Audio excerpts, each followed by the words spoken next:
우리가 어떤 사람들과 계약 형태의 약속을 할 때 그것은 우리가 서로를 믿지 못한다는 것을 전제로 하는 것입니다. 약속이란 불신을 전제로 하는 것이죠. 만일 서로가 서로를 정말 믿는다면 어떤 계약이나 약속은 필요 없을 것입니다. 그런 의미에서 우리 하나님께는 약속이 필요 없습니다. 하나님은 믿을 수 없는 분이 아니기 때문입니다. 그런데 놀랍게도 하나님은 우리에게 찾아오실 때 약속을 통해서 찾아오셨습니다. 앤드류 머레이 목사님 말하기를 하나님께서는 당신께서 마치 믿을 수 없는 분인 것처럼 우리에게 약속하시고 그 약속에 자신을 묶으셨다. 그 약속에 자신을 얽매이게 하심으로써 우리에게 찾아오신 것이죠. 그 이유는 무엇일까요? 하나님께서 우리 인간을, 타락한 인간을 구원하시기 위해서 우리 편에서 있어야 될 것이 단 한 가지 있다면 그것은 바로 믿음입니다. 그런데 타락한 인간들에게는 이 믿음조차 없습니다. 그러나 우리 인간 편에 믿음이 없다면 하나님이 일하실 수가 없습니다. 하나님이 이루신 놀라운 구원이 우리에게 역사되려면 우리 편에서 받아들이는 믿음이 있어야 하는데, 우리 주변에도 살펴보듯이 하나님이 어떤 일을 행하셨는지에 대해서 궁금해하지도 않고 받아들이지 않는 이 불신앙, 이것이 우리 인간의 마음속에 자리 잡고 있습니다. 어떻게 사람들의 마음속에 있는 이 불신앙의 뿌리를 제거하고 어떻게 믿음으로 하나님 앞에 나가게 할 것인가? 하나님께서 제일 먼저 하실 일, 제일 먼저 우리에게 해주시기 원하시는 일들은 바로 우리 안에 믿음을 심어주는 일입니다. 하나님은 저 하늘에서 너희는 나를 믿어야 된다, 나를 믿어라 라고 말씀만 하시는 분이 아닙니다. 우리가 그 하나님을 어떻게 믿을 수 있는지, 왜 우리가 하나님을 믿어야 하는지 믿을 수밖에 없는 그 하나님이심을 우리에게 나타내 주신 것입니다. 인간의 타락 이전에 창조 때를 보면 약속이 필요 없죠. 빛이 있으라면 빛이 있은 겁니다. 빛이 있을 것을 약속하시고 빛을 만드신 것이 아니죠. 약속이 들어온 것은 타락 이후입니다. 타락 이전에는 약속이라는 것이 필요 없었죠. 죄가 없었고 불순종이 없었기 때문입니다. 인간이 타락하고 하나님께 대한 믿음을 잃어버리고 인간의 마음속에 있는 믿음이 깨어진 이후에 하나님은 우리의 약속으로 찾아오신 거예요. 내가 너를 구원할 것이다. 내가 너를 회복시킬 것이다. 내가 이러한 일을 이룰 것이다. 너는 나를 따르라. 그 약속을 따라가는 사람들에게 하나님의 약속이 이루어지는 그 과정을 통해서 우리 인간의 마음속에 믿음이 생겨나기 시작하는 거죠. 하나님의 약속, 그리고 하나님의 약속이 이루어지는 그 성취 사이에 우리의 마음속에는 믿음이 일어나는 것입니다. 그래서 우리가 성경을 읽을 때 성경 속에 하나님이 수많은 사람들을 찾아오시고 그 사람들에게 약속을 주시고 그 약속을 이루어 가시는 과정을 통해서 우리가 그 기록들을 읽으면서 우리의 마음속에 무엇이 일어납니까? 믿음이 일어나는 겁니다. 우리 하나님은 믿으실 수 있는 분이구나. 우리 하나님은 놀라우신 분이구나. 약속대로 이루시는 분이구나. 그래서 하나님 우리에게 약속을 주신 거죠. 오늘 본문에서 다윗에게 주신 약속대로 다윗이 드디어 온 이스라엘을 다스리는 왕이 됩니다. 이것은 다윗의 비전이 이루어진 사건이 아니라 다윗을 향하신 하나님의 약속이 이루어지는 사건입니다. 이 약속이 이루어지기까지 다윗의 인생에 있어서는 정확하진 않지만 거의 20년 가까이의 시간이 필요했습니다. 10대 그가 사무엘이 찾아와 어느 날 자기가 기대하지도 않고 원치도 않았던 기름 부음을 받게 되죠. 그로부터 오늘 37세가 되는 때까지 그의 인생은 파란만장한 고난의 세월이었습니다. 그리고 기다림의 시간이었습니다. 자신에게 주어진 그 하나님의 약속이 이제 현실화되기까지 그에게는 오랜 시간의 기다림이 필요했던 것이죠. 왜 이 기다림의 시간이 필요했을까요? 하나님의 능력이 없어서가 아닙니다. 하나님이 그 약속을 이루는 데 있어서, 모든 일을 이루는 데 있어서 능력이 부족해서가 아닙니다. 우리의 마음 속에 있는 불신앙의 뿌리가 그만큼 깊다는 거죠. 아브라함에게서는 25년의 기다림이 필요했어요. 하나님이 자녀를 주실 능력이 없어서가 아니라 아브라함과 사라의 마음 속에 있는 그 불신앙의 뿌리가 그만큼 깊은 것입니다. 그 불신앙을 걷어내서 하나님이 함께 하심을 보여주고 또 보여주고 또 보여줌으로써 아브라함과 사라의 마음속에 참된 하나님을 향한 믿음이 일어나기까지 하나님은 기다리고 또 기다리신 거예요. 우리는 상황만 바뀌면 모든 것이 다 이루어질 줄 알지만 하나님은 상황만 준비하시는 것이 아니라 우리 자신을 준비하기를 원하시는 거예요. 다윗에게는 이 20년 가까이 기간 동안 그는 도망자의 생활을 해야 했고 아둘람 동굴에서 400명과 함께 공동체 생활을 해야 됐고 블레셋에서 망명 생활을 해야 했고 그 모든 기간 동안에 그는 하나님의 약속을 기다리는 가운데 그의 마음속에 참된 믿음, 하나님의 종으로서 하나님의 마음에 합한 지도자로서의 준비를 하나님은 해가고 계셨다는 것입니다. 다윗은 3번 기름 부음을 받았죠. 제일 처음 사무엘에게서 기름 부음을 받았고 두 번째 이제 헤브론에서 유다 지파의 장로들로부터 왕으로 기름 부음을 받았고 오늘 본문에서 이제 북쪽 11지파의 지도자들까지 포함해서 온 이스라엘의 왕으로 기름 부음을 받는 과정이 나타납니다. 점진적으로 지도자로 인정을 받았죠. 이것은 다윗의 마음속에 하나님께서 참된 믿음을 준비해 가시는 과정입니다. 하나님이 택하셨지만 동시에 사람들로부터도 선택을 받는 그 과정을 하나님은 밟도록 기다리셨던 거예요. 그 과정을 통해서 정말 하나님이 다스리시는 나라, 하나님이 다스리시는 그러한 인생으로 하나님은 다윗을 준비시켜 가셨던 것입니다. 우리가 하나님의 약속을 기다리는 태도는 어떠해야 합니까? 하나님의 약속이 나에게 주어졌을 때 그 약속이 그저 이루어지겠지라고 하면서 막연하게, 게으르게, 무관심하게 그렇게 바라보는 것이 기다림이 아닙니다. 그렇다고 해서 우리가 그 모든 것을 내가 이루려고 앞서 나가는 것도 기다리는 것이 아닙니다. 하나님이 이루실 것을 기다리면서 동시에 내가 그 기다림의 과정 가운데 해야 할 일을 올바른 태도의 선택을 우리는 해가야 진정한 기다림인 것입니다. 지나온 다윗의 생애를 돌아보면서 3가지 그는 중요한 왕이 되기까지의 참된 기다림의 태도를 보여주었죠. 첫 번째로 그는 스스로 왕위에 오르기 위한 어떤 정치적 노력도 하지 않았습니다. 단지 그 순간순간의 상황에서 하나님이 그에게 주신 소명에, 하나님이 주신 사명에 그저 순종하며 충실했을 뿐입니다. 오늘 사무엘하 5장에서 그가 온 이스라엘을 다스리는 왕이 되지만 그는 이렇게 고백하지 않았습니다. 드디어 내 꿈이 이루어졌다. 드디어 내 비전이 성취되었다. 다윗은 왕위를 목표로 하지 않았습니다. 자신의 위치를 향하여 달려가는 인생이 아니라 하나님이 나에게 주신 사명에 달려가는 인생이었다는 거예요. 그가 헤브론에서 유다 지파의 왕이 된 이후로 7년 6개월을 또 기다렸어요. 그가 왕이 되는 것을 목표로 했다면 그 기간은 너무나 고통스러웠을 겁니다. 그리고 때로는 이렇게까지 힘든다면 차라리 안 하겠습니다 라고 말하고 싶었을지도 모릅니다.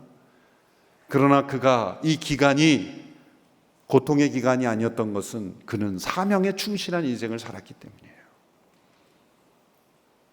왕이라는 위치를 목표로 달려간 인생이 아니었기 때문에 그 기간이 그에게는 참된 믿음의 사람으로 준비되는 기간이었던 것이죠. 그는 스스로 왕의 위치로 나아가기 위하여 어떤 노력도 하지 않았습니다. 두 번째 중요한 그의 태도가 있습니다. 그것은 다른 사람의 불행을 자신의 기회로 생각하지 않았다는 것이죠. 가장 중요한 것은 자신의 원수였던 사울이 죽었을 때 그에게는 그것은 기회였습니다. 어떤 면에서는 보통 사람들은 그것이 기쁨의 소식이었습니다. 자유케 되는 시간이었습니다. 해방되는 시간이었습니다. 모든 두려움과 위협으로부터 벗어나는 그런 시간이었습니다. 그러나 다윗에게는 그것이 큰 슬픔의 사건이었다는 거예요. 이것이 하나님의 약속을 기다리는 자에게서 나타나는 참된 모습이었습니다. 요나단의 죽음만 슬퍼한 것이 아니라 자신을 죽이려고 했던 그 사울 왕의 죽음을 슬퍼했다는 거예요. 애가를 부르며 그는 백성들에게 그 노래를 지어 부르게 하면서 슬퍼했습니다. 이것이 참된 약속을 기다리는 자에게 있어야 될 능동적인 태도인 것이죠. 만일 우리가 이러한 마음으로, 이러한 태도로 하나님의 약속을 기다린다면 다윗처럼 하나님께서 그를 반드시 들어 사용하시는 인생이 되리라고 믿습니다. 다윗은 그저 잠시 슬픈 것이 아닙니다. 깊은 슬픔 가운데 그는 헤브론에서 저 북쪽으로 진군에 쳐들어 올라가지 않았습니다. 다른 사람의 불행 위에 자신의 미래를 세우려고 하는 것은 절대로 하나님의 약속을 따라 움직이는 자의 모습이 아닙니다.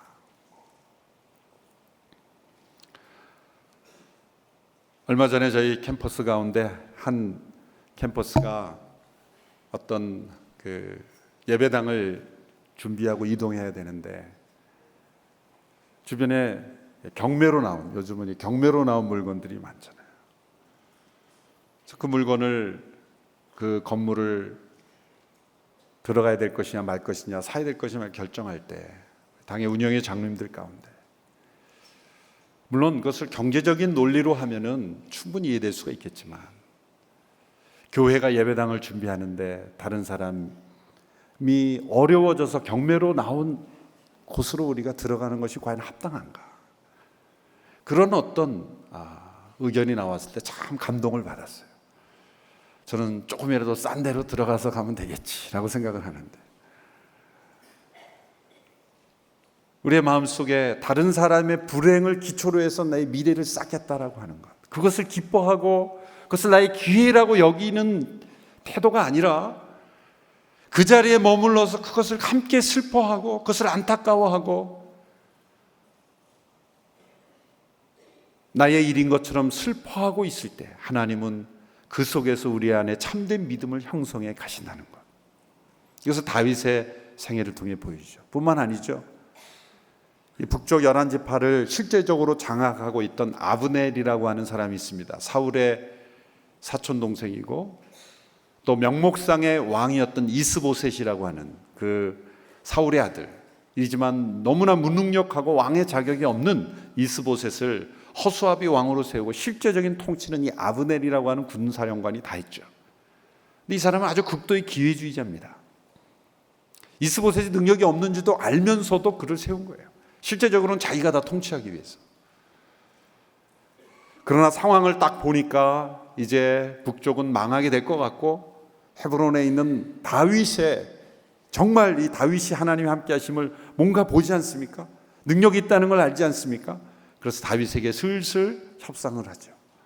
자신의 위치를 보존하려고 그 북쪽 신하들의 마음을 다윗에게로 돌이키고, 이스보셋에는 경고를 하고, 그래서 다윗을 찾아와서 계약을 통해서 자신의 위치를 보존하려고 하는 아주 극도의 기회주의자죠. 그 아브넬을 다윗의 군대 장관인 요압이 살해합니다. 요압은 자신의 형제를 이 아브넬이 죽였기 때문에 복수한 거예요. 자, 북쪽 이스라엘 지파 11지파를 다스릴 실제적인 권력자, 배후의 막후 세력이 제거됐으면 정치적으로 보면은 다윗은 요압에게 겉으로는 몰라도 잘했다 그랬을지 몰라요. 그런데 그러지 않습니다. 다윗은 이 아브넬의 죽음까지도 슬퍼합니다. 슬퍼해요. 이해할 수 없는 사람인 것 같아요. 세상적인 가치관과 세계관으로는 다윗의 그 마음의 상태는 우리가 이해할 수 없어요. 왜냐하면 그는 하나님의 마음을 알았기 때문이에요. 복수에서 복수로 이어지는 끊임없는 권력 다툼, 그것을 통해서 이루어지는 권력은 결코 하나님이 원하시는 것이 아니라는 것을 그는 알고 있었기 때문이에요. 그는 그 아브넬의 죽음을 깊이 슬퍼합니다. 깊이 슬퍼합니다. 자, 그 슬퍼하는 그 다윗의 모습을 보면서 백성들은 처음에 의아해했을 거예요. 아니, 저 사람이 죽으면 이제 북쪽 전체가 우리가 장악할 수 있는 좋은 정치적인 찬스가 오는 것인데 왜 저렇게 슬퍼하지? 그것이 바로 다윗의 남다른 면이었다는 거예요. 그리고 오히려 백성들은 다윗을 그것을 계기로 해서 더 신뢰하게 되었다는 거예요. 본문 사무엘하 3장 35절에 37절의 말씀을 보십시오. 아브넬의 죽음을 슬퍼하는 다윗에 대한 백성들의 태도입니다. 35절부터 37절의 말씀 우리 같이 한번 읽어볼까요? 시작. 그때 온 백성들이 나와서 다윗에게 아직 나시니 음식을 먹으라고 권했습니다. 그러나 다윗은 맹세하며 말했습니다. 만약 내가 해지기 전에 빵이든지 뭐든지 입에 댄다면 하나님께서 내게 심한 벌을 내리고 또 내리셔도 좋다. 백성들은 그것을 보고 모두 좋게 여겼습니다. 그들은 왕이 하는 일마다 모두 좋게 여겼습니다. 그제야 비로소 모든 백성들과 온 이스라엘은 왕이 내레 아들 아브넬을 죽일 의도가 없었음을 확실히 알게 됐습니다. 만일 다윗이 이것을 기뻐하고 슬퍼하지 않았더라면 많은 사람들이 다윗을 오해할 거예요. 다윗이 혹시 시키지 않았나?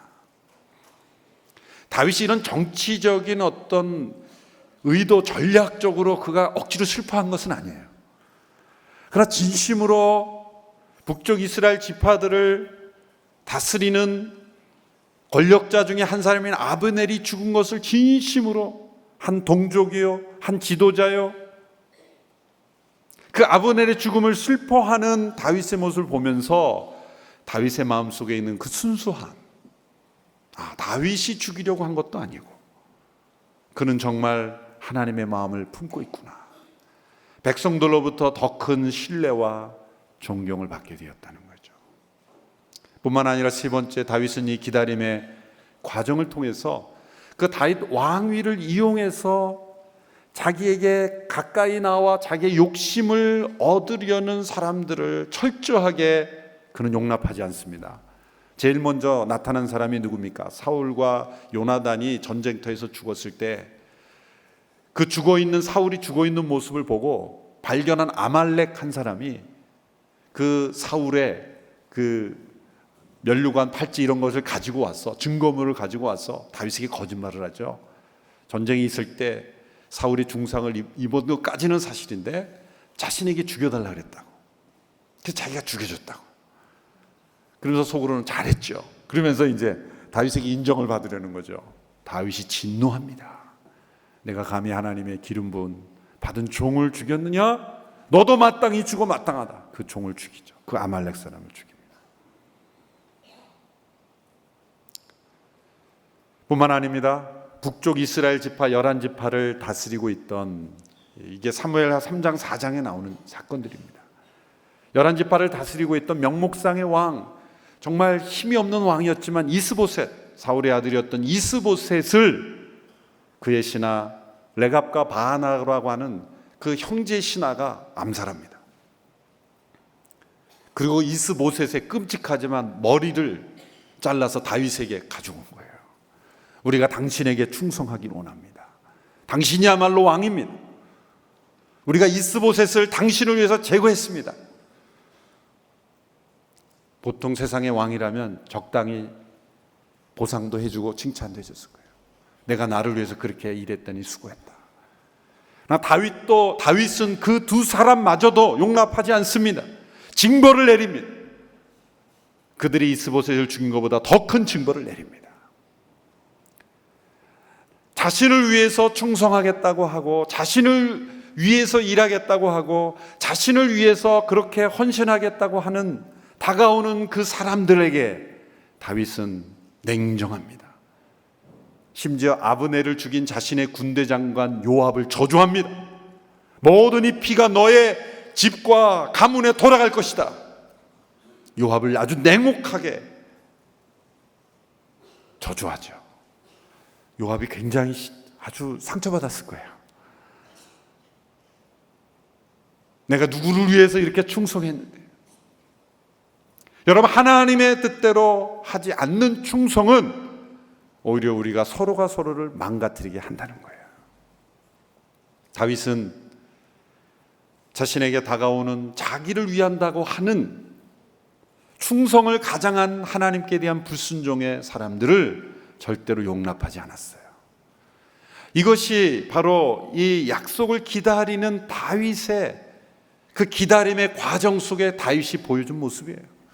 이 과정 속에서 그는 참된 믿음의 사람이 어떻게 형성되는가를 우리에게 보여주고 있는 것입니다. 드디어 하나님의 약속이 이루어졌죠. 그 가운데서 다윗은 피를 흘리지 않았지만 악한 자들의 서로 죽이고 죽이는 그런 권력 다툼, 그런 세력 다툼, 그러한 다툼을 통해서 하나님의 섭리가 이루어졌죠. 그런 악이 필요했다는 것이 아닙니다.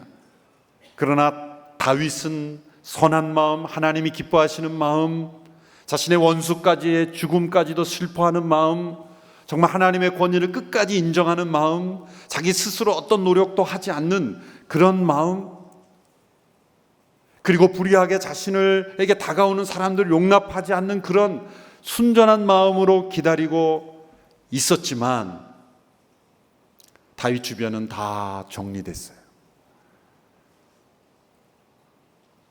악한 자들은 스스로 서로를 멸망케 하면서 하나님의 약속은 이루어져 가고 있는 하나님의 또 놀라운 섭리죠.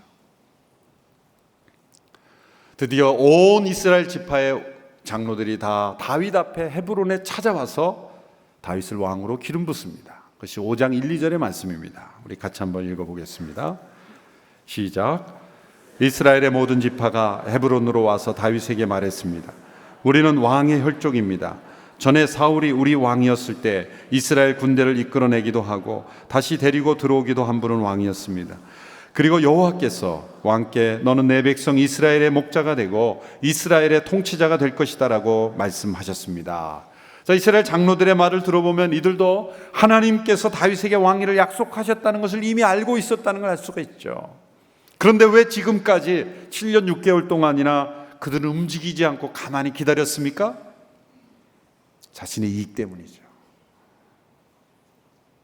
어떤 하나님의 뜻, 하나님의 약속, 하나님의 계획보다도 당장 눈에 보이는 자신들의 이익. 여러분, 왜 북한 정권이 유지됩니까? 그 핵심 세력이 올바르게 되고 있다고 믿기 때문이 아닙니다. 제가 만나본 그런 관리들은 다 잘못됐다는 건 다 알아요. 그런데 왜 가만히 있죠? 자기 이익 때문이에요.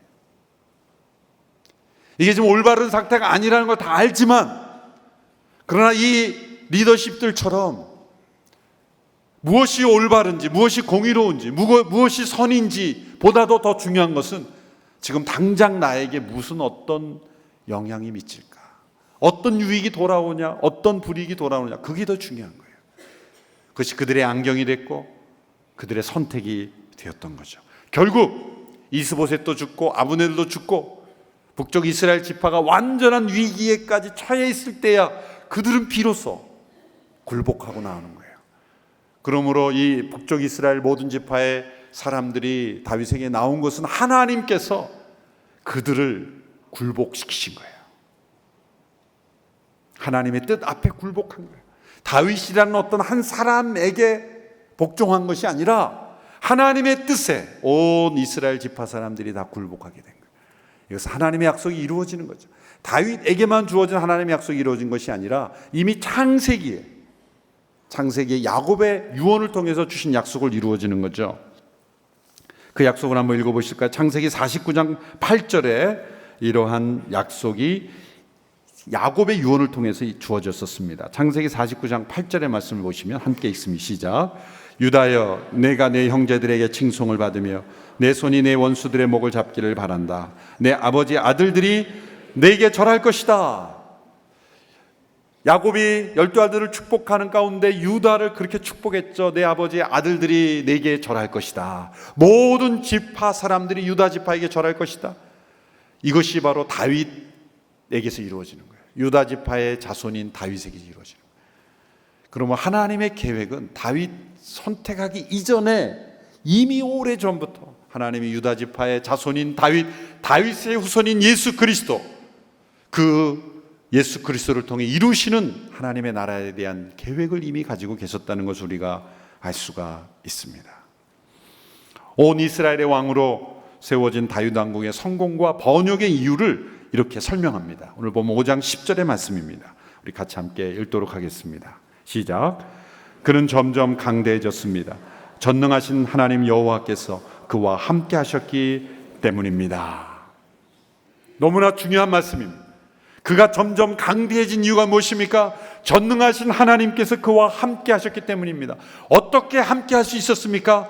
다윗이 하나님께서 자신을 다스리도록 자신을 내어드리고 믿음으로 나아가고 하나님의 말씀에 순종하고 하나님의 마음을 품고 하나님의 권위를 인정하고 하나님께서 주도적으로 일하시도록 기다리는 믿음으로 나아갔기 때문에 그가 강대해진 것입니다. 믿음의 강함이란 무엇입니까? 때로 우리가 믿음이 강하다 그럴 때 가만히 보면 믿음이 강한 게 아니라 고집이 강할 때가 있어요. 그 둘을 구분하지 못해요. 왜냐하면 겉으로 볼 땐 비슷해요.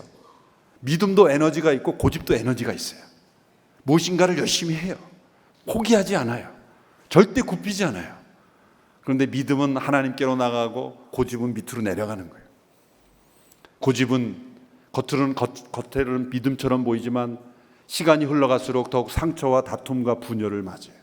그러나 믿음은 시간이 흘러갈수록 점점 하나 되고 평화롭게 되고 이 온 이스라엘이 하나 된 것처럼 예루살렘을 수도로 해서 북쪽과 남쪽이 하나 돼서 강대해지고 주변의 국가들이 두로왕이 와서 축복을 해주고 점점 강대해지는 거예요.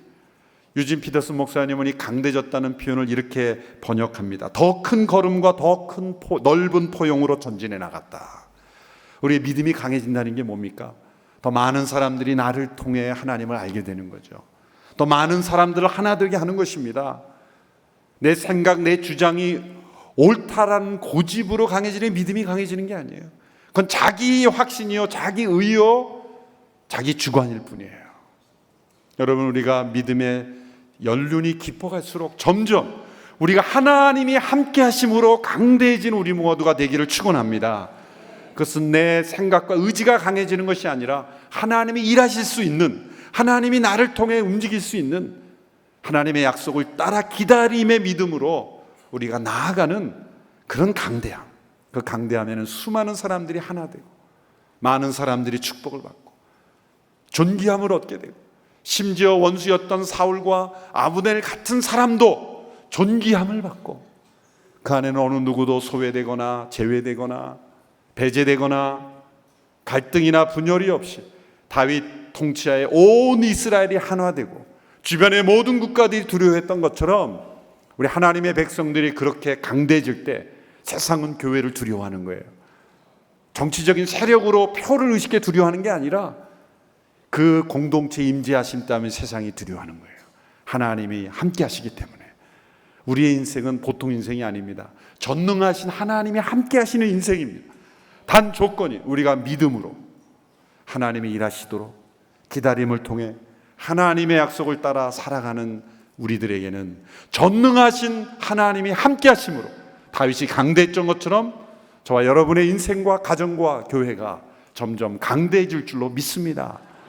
강대함은 우리를 드러내는 강대함이 아니라 하나님의 역사하심이 나타나는 강대함. 수많은 사람들이 찾아오고 수많은 사람들을 품고 포용하고 함께 하나를 이루는 강대함.